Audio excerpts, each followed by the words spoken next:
Hey everyone, Blaze here. Welcome to a video that I'm pretty much calling, I think, like my anime year 2016.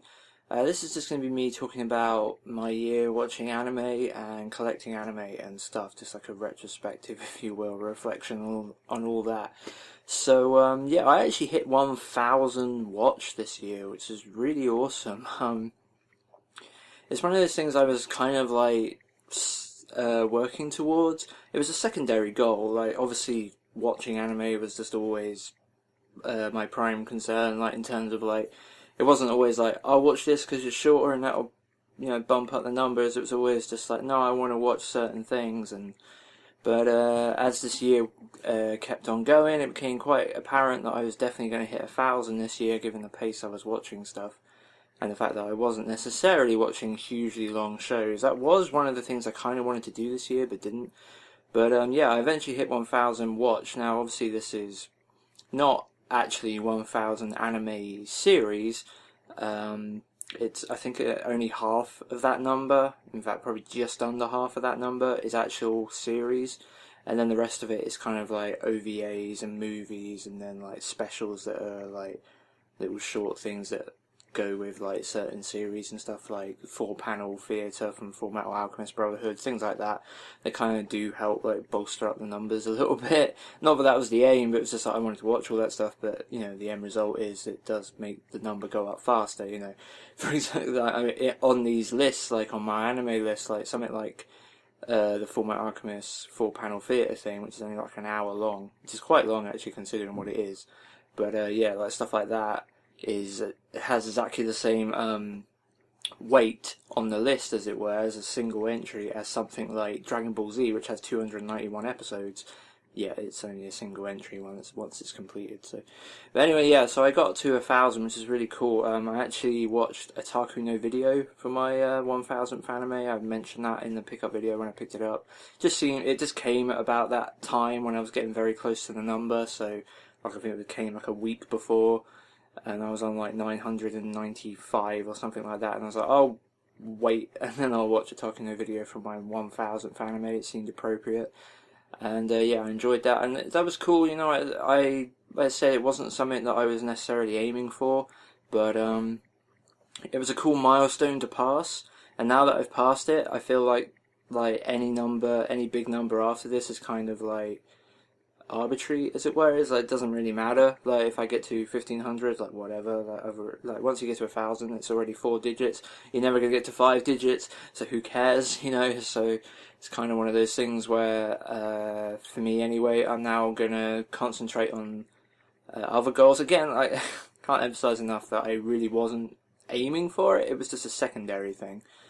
But yeah, like now that I've passed that goal, as it were, I'd like to concentrate on watching a lot more older stuff, because I really enjoy that stuff. I really love the way that traditional anime looks, like traditional cell painted anime, and it's been something that I've always championed, but I don't think I've seen enough of it, not even close. Like, the majority of my 490 something anime, that like TV series that I've watched, is digital stuff from like the turn of the century onwards. So there's a ton of stuff from the 90s and especially the 80s, and a few things from the 70s I'd really like to watch.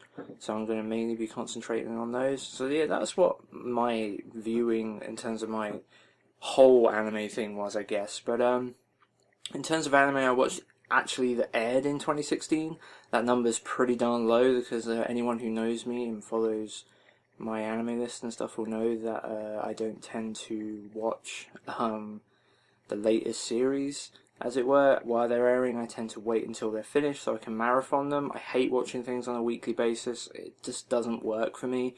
Like, the only thing that I seem to have no problem watching on a weekly basis is Game of Thrones. Other than that, I struggle with practically everything else. Like, because if I can't have the complete story, I just find myself getting cut off from it emotionally.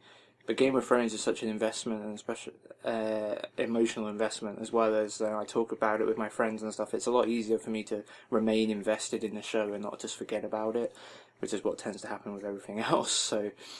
But like I said, I did watch a few things in 2016. Again, I didn't watch any of them while they were airing. I just some reason decided to watch a couple of shows just after they aired.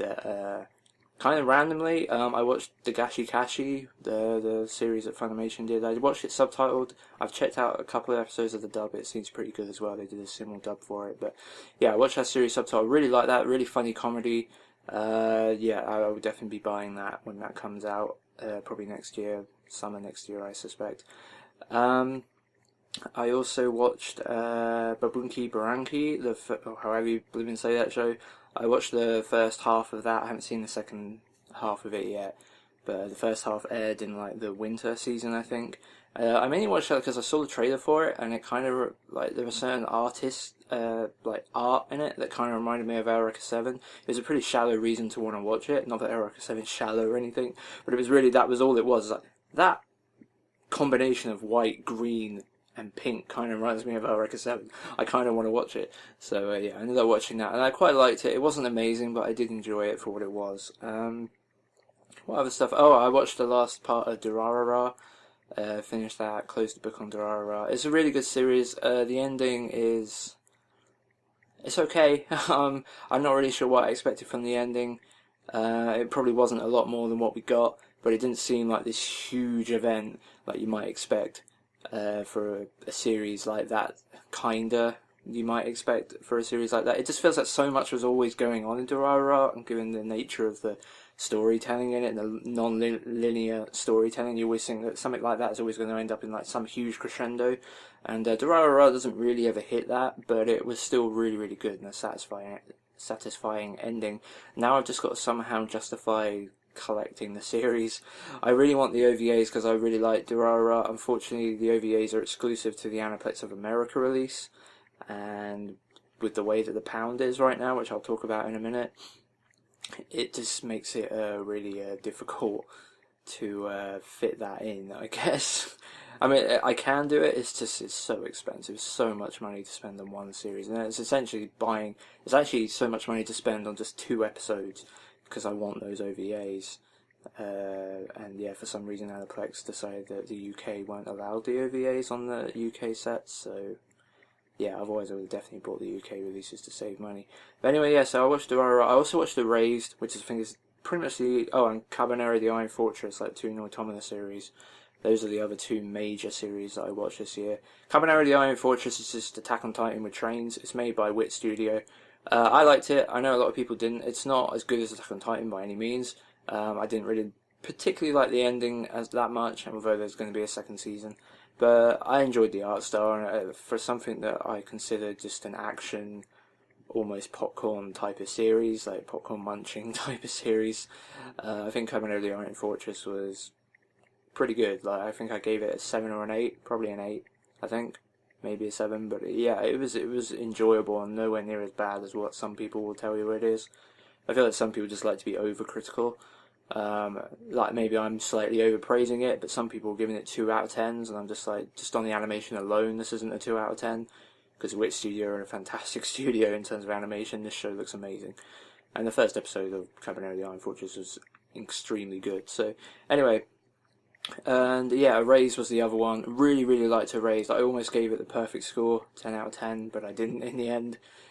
But yeah, I really enjoyed that series. It was a really good thriller, I think you'd probably call that. I love the time travel elements, and it was a really clever show, and yeah, I like that one a lot. I would definitely be picking that one up for the collection eventually. Erased is fantastic. The one last thing that I definitely watched some of in 2016, I haven't finished it yet, is one of the shows I gave a 10 out of 10, so I'll be talking about that now, the shows that I gave 10 out of 10s. Yeah, one of those was a show that was on this year, and that was The Disastrous Life of Saiki Kusuo, which is based on a long-running manga, Shonen Jump manga. I loved this series. Everything that this series is what One Punch Man wasn't for me. It was like, this is a parody of a superhero that is actually really funny. Like, One Punch Man had one joke, one punchline. He can punch everything to death in one shot. Ha ha ha. The rest of the show, though, was kind of just your normal shonen show, which meant when he appeared, the whole thing was just so anticlimactic, so boring to me. I know it's controversial because I know how much people love that show, but watching One Punch Man, to me, was one of the most just painful experiences, because everyone loved this show, and I was banging my head against the wall going, I do not know why. This show is not funny. The animation's good. It has like two like jokes that really worked for me throughout the entire series. The rest of it was just like, the joke is he can kill things in one punch, and he's kind of, I don't know, like, what is, like, that's it, isn't it? But anyway, like, going into Disastrous Life of Saiki Kusuo, it's like, yeah, this is a similar idea. This guy is the ultimate superhero, but he deliberately hides it, not because, unlike One Punch Man, like, he deliberately hides it. He doesn't want to be celebrated because it annoys him. He doesn't even really want the powers that much. He has to keep them under control, and all the people around him, like the other characters in that show, are absolutely hilarious. Like, everything about that show is dry humor, and it's freaking hilarious. That show is one of the funniest, if not the funniest, anime I've ever watched. I watched it with the simul dub that Funimation are doing. Fantastic dub for it. Yes, The Disastrous Life of Saiki Kusuo is fantastic. A definite 10 out of 10 for me. I decided that about halfway through watching, I think like episode 8 or something. I was just like, yeah, this is definitely one of the best things I've ever seen. This show is hilarious. I've never laughed so much watching a show. Like, often we will say, like, this is a really funny series, this made me laugh out loud, and, you know, in reality, like, not every anime that I like that is a comedic actually makes me laugh out loud that often. I just really just watch it with a grin on my face. But like, in the case of Disastrous Life of Saiki Kusuo, I was generally laughing out loud on a pretty constant basis. That show is hilarious. So yeah, I gave that one a 10 out of 10. The other series I gave a 10 out of 10 this year, aired in 2013. I finally picked up the premium edition that NIS put out for it, and that was A Lull in the Sea. Love this series so much. Romance, supernatural-ish series. Really, really enjoy it. This is a PA work show, so the animation is outstanding, and the story is really, really interesting throughout. And yeah, it goes some places. And just really good characterizations and stuff, and the plot is just fantastic throughout. I'm not going to give you a perfect review for it because I'm not very good at it, or just know that if you ever trust my opinion in any way watching my videos, that this comes highly recommended. It's one of the best things I've ever seen. The last thing I'm not 100% sure I watched in 2016. Years always feel like they go past really quickly, at least when you get older and older, given the percentage of your life you've lived and yada yada yada. It's a proper like scientific phenomenon type thing. But anyway, it's only when you realise, did I actually watch this year, is when you realise that sometimes years are longer than you think. But anyway, Time of Eve, the movie, I'm pretty sure I watched this year. If I didn't, then whatever. But I'm going to recommend it anyway. I gave this one a 10 out of 10 as well. I really, really enjoyed the 6-episode OVA for Time of Eve, which I've got subtitled in English. This is from the Kickstarter, where they dubbed it as well. And yeah, this is basically the same thing, it's just edited into a movie this time, and it flows so much better. It takes the potential of the 6-episode OVA and just makes it the complete package that it was probably always envisioned as. Yeah, Time of Eve, the movie, is fantastic, and the dub on this is so good. Like, for basically from the Pied Piper, like, they've done this in Skip Beat, and that's it. I mean, obviously, I can't remember, I don't know who the voice director they got in for this was, the ADR director, but they did an incredible job. Like, the dub on this is one of the best anime dubs I've ever heard, and yeah, the story's fantastic. So yeah, Time of Eve, fantastic stuff. So that's the anime portion of this. Let's get to the collection portion of this. So, my collection has been pretty much similar. I don't think any huge changes in terms of the way I collect stuff happened this year. I mean, I'd like to think I cut back. I don't think I did. Looking at my December haul, I certainly did not cut back. No. You'll see that later on. But yeah, some milestones were completed this year for my collection. One of the major ones was by picking up Love Live! School Idol Project, the movie, I completed my NIS collection, long box collection.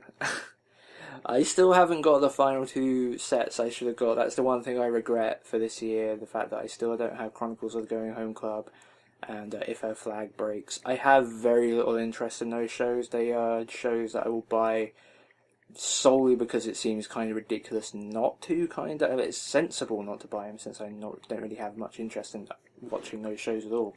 But it seems kind of crazy to have practically, well, essentially everything else other than those two series that NIS put out. And so, since it definitely looks like NIS America have pulled the plug on the anime market, I don't think they're going to be returning unless they come around and release Natsume Book of Friends Season 5, which would be great if they did, but I think they're kind of done. But yeah, it was really cool to get this final long box release to complete that collection.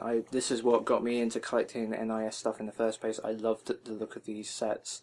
They're completely impractical, but the books you got inside and just the huge, like, beautiful artwork and stuff.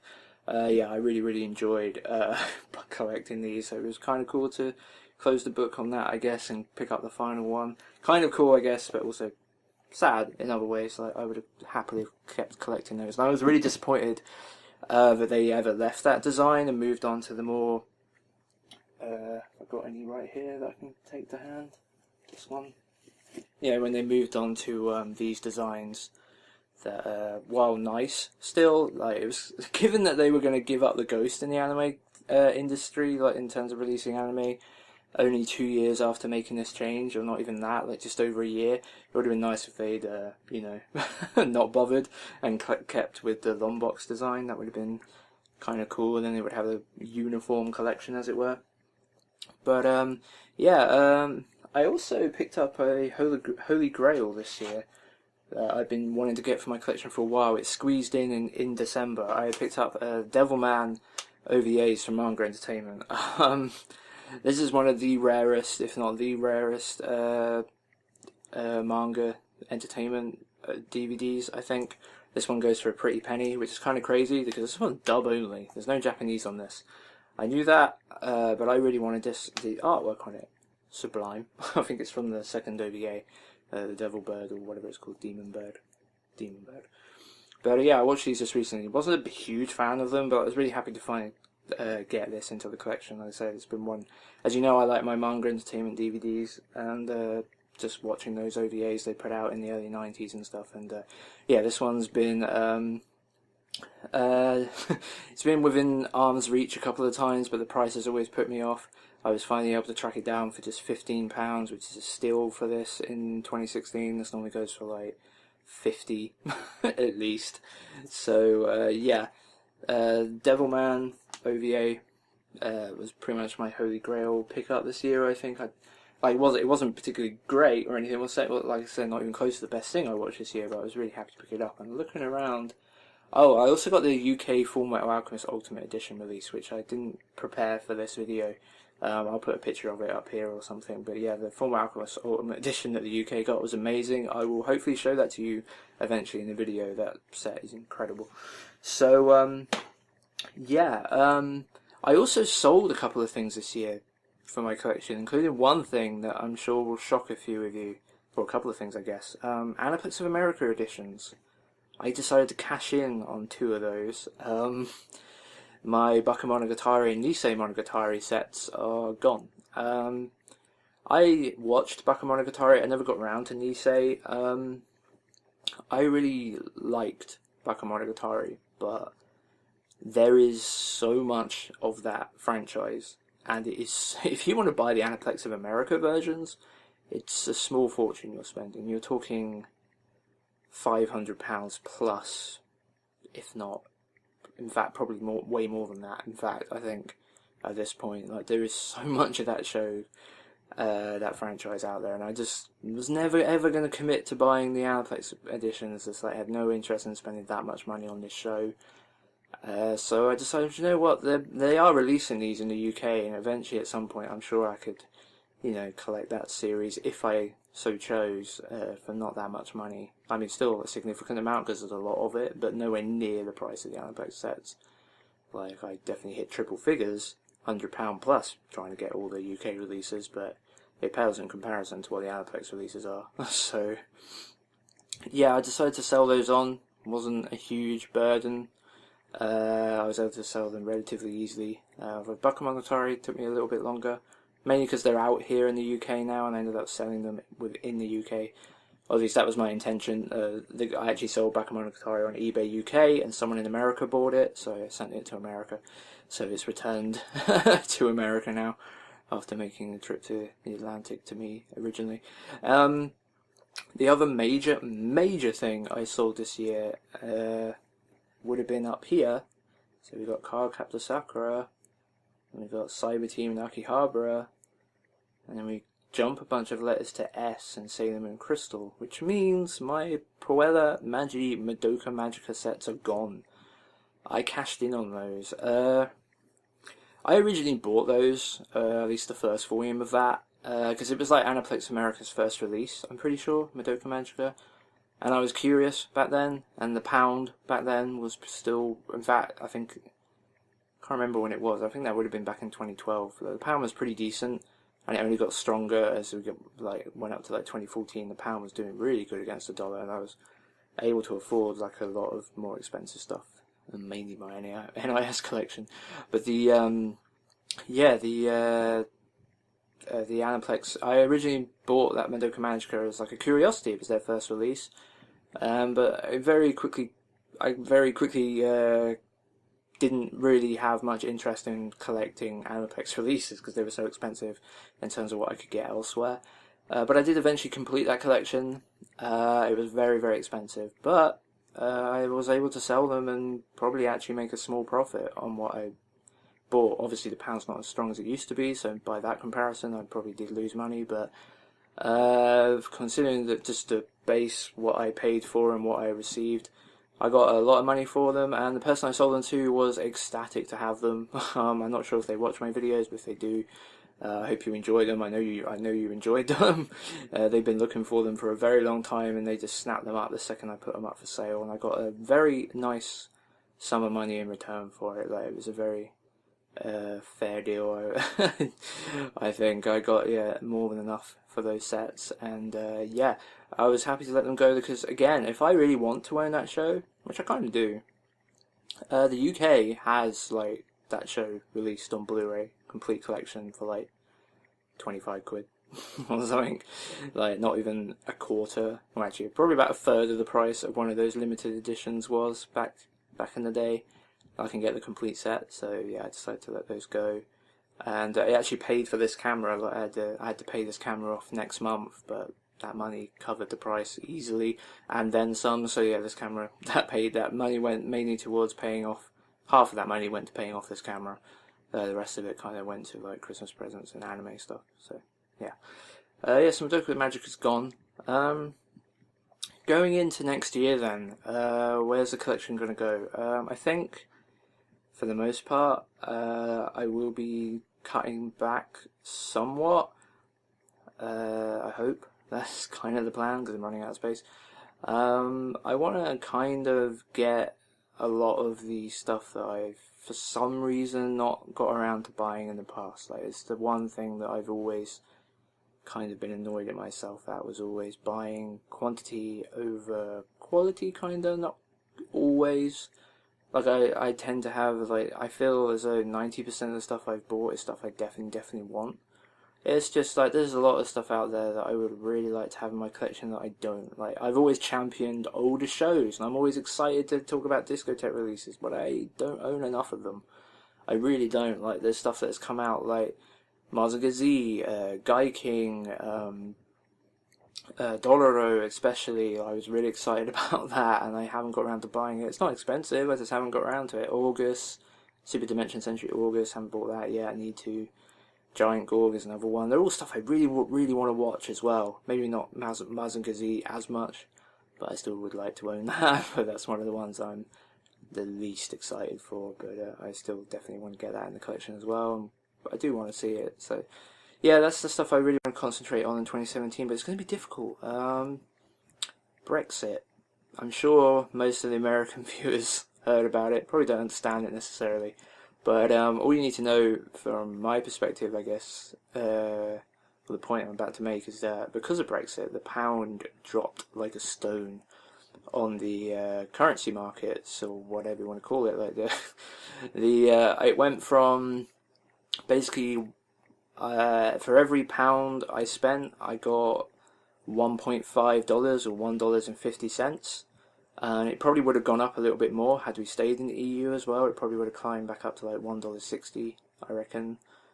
That was certainly the indication going into the referendum we had in June.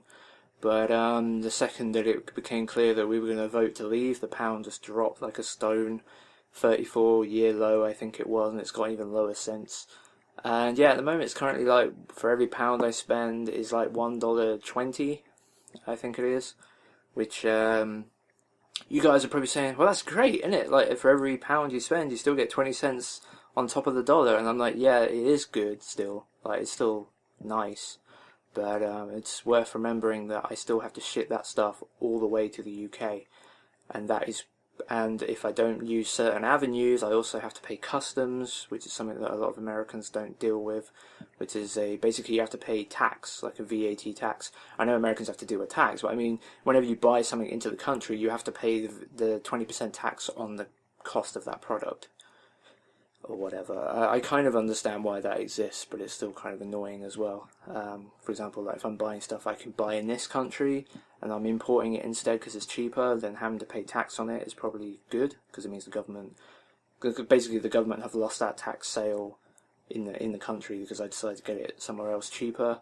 But if I'm buying stuff I can't buy in this country, it kind of pisses me off that I have to pay tax on it, but it's just the way it goes. It makes some sense, because otherwise the money just leaves the country and they never see that money. Yeah, I earn the money in this country, but then if I then pay it to other countries, and that eventually without any tax as well, then yeah, you kind of get what I mean. Like they're not, that money being spent isn't being taxed, and therefore the country is losing money. So I do understand it. It's just annoying. But anyway, I don't tend to use companies that cause me to get customs charges anyway, so that's fine.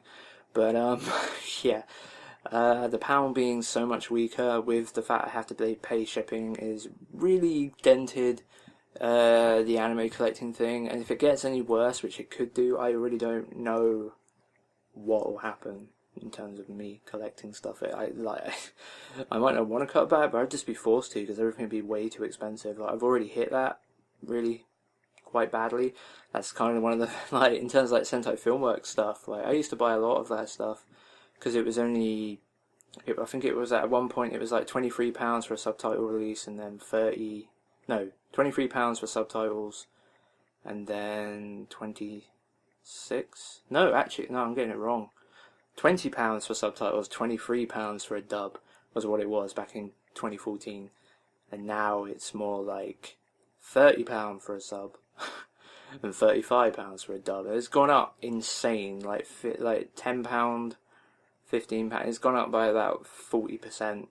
All the anime that I would normally have bought, so from America and stuff, brand new. So that's one of the things that will certainly affect it going forward. But yeah, it doesn't matter. In some ways, it really doesn't matter. It might actually make me buy more stuff and be more careful about what I buy, which is actually better. So yeah, it's a shame, but I'm kind of okay with it, I guess. The country made its decision. I don't want to get too political. I fear that I already might have done. I voted to remain. I really didn't see the benefits of leaving that much at all, but that's what I did. So anyway, whatever. I'm happy. I'm not that bothered that we decided to leave. Like, it sucks in terms of like the anime portion, but it's going to be interesting. I'm curious. Like, I hope it turns out for the best now. That's all I can really say about it. But anyway, yeah. So that's been the anime for 2016. My kind of review thing. Wow, this video is almost 29 minutes. That's insane. I did not intend for it to be this long. That's ridiculous. Oh, there's actually one thing I haven't talked about yet. I just realised in the corner of my eye. That was manga. I wanted to get into manga this year and failed miserably. I started off alright. I read some of the Tezuka stuff that I had bought and enjoyed, and then I just never went back. Come like March, I think was the last time I actually read something. Ridiculously, I've still been buying manga. Not a lot by any means, but for example, one collection I've had going since they started coming out, I don't think I've ever showed them, is I've been pre-ordering each one of these as they release. I've only read freaking the first volume at the moment, which is insane. Yeah, but the JoJo manga, these beautiful releases for the JoJo manga, I've got all the ones that are out right now. They're fantastic releases, but like they're really big as well. This is the thing about manga, like, just, what is it, 1, 2, 3, 4, 5, 6, 7, 7 volumes, all of varying widths, like in terms of thickness and that. Covers just the Phantom arc, and I forget what the second arc of JoJo's called right now. Yeah, it's completely gone from my mind. But anyway, this is like the first volume of Stardust Crusaders. Now, Stardust Crusaders in the anime was 50 episodes or so, and it took 7 giant volumes for them to do just the first 2 arcs, which was about 26 episodes. So is this going to be like a 14 episode arc, a 14 volume, arc of a JoJo manga? It's just, and that's already a shelf just dedicated to JoJo, which is, yeah, that's kind of the problem I have with manga. I'm going to keep going with it, but yeah, like, that's the main reason I think I kind of fell off manga and to some degree. Plus, a lot of the manga that is out there isn't always stuff I'm that hyped to read. I feel like when I've gone and looked at manga and what I was really interested in reading to some degree, a lot of it wasn't available officially in English, at least. There were certainly ways to read that stuff. Like, I think that was last year actually, but I read like something called Family Campo, which is like the guy who did City Hunter. It's like a gender bender comedy, really, really funny. Really like that. There was another one. The name completely escapes me right now, but the guy that did Kaiji, he did a manga about this guy who was having basically a midlife crisis, and it was one of the most beautiful things I've ever read. Hilarious throughout, really dark, almost black comedy, but it was fantastic, absolutely fantastic. So, but that stuff's not available officially in English. I would buy that stuff for sure, but it's not available. So, anyway, I don't know. Yeah, so manga was a thing. I don't know what it'll be like in 2017. I'll keep collecting the JoJo stuff. I did get the Appleseed manga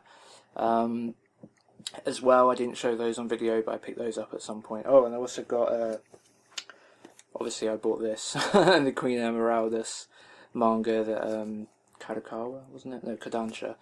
Kodansha put out. Yeah, a nice hardcover Leiji Matsumoto manga. I wasn't going to turn that down. I've certainly got Volume 2 on pre-order as well. But yeah, that's been this stupidly long discussion video. I don't know how many people were really even interested in anything I said. If you got to the end, thanks for watching. I appreciate it. Hope I wasn't too boring. And yeah, I'll see you in 2017 for some anime pickup videos. I've got way behind on those this year. I don't know if I'll ever be able to get on top of that. Hopefully I will.